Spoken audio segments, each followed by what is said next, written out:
אם אתה פותר לי את הבעיה, אני שם פוסטר שלך בסלון. יש מקרים שלא שוכחים. תשמעו סיפור, לפני איזה שנה בערך, פונה אליי מבוטח. הוא אומר לי, תשמע, יש לי רטיבות מתפשטת בדירה, חברת הביטוח לא משתלטת על האירוע. אני שואל אותו, מה זאת אומרת? הוא אומר לי, תשמע, היו פה מעל 10 בעלי מקצוע. לא מצאו את הנזילה.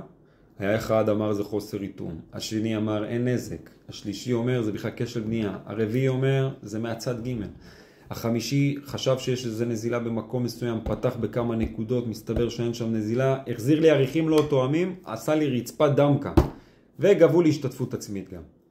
אומר לי, תקשיב, אם אתה פותר לי את הבעיה, אני שם פוסטר שלך בסלון. אמרתי לו, יאללה, בוא נשתלט על האירוע.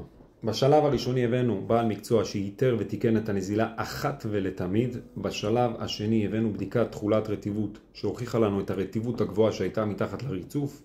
בשלב השלישי הגשנו דרישה כספית מסודרת לחברת הביטוח, בה דרשנו את החלפת כל הריצוף בדירה. חברת הביטוח נאלצה לשלם עבור החלפת כל הריצוף בדירה, לא בגלל גוון העיניים היפה שהיה למבוטח, אלא בגלל העובדה שהבינה שיש פה גורם מקצועי שמבין עניין. ולבסוף, שהכל יסתדר, המבוטח אמר לנו תודה רבה, וזה הרגע שאתה מבין למה אתה עושה את מה שאתה עושה. אם זה קרה לכם או מקרה דומה, אתם מוזמנים לשאול ולכתוב כאן בתגובות. יאללה ביי.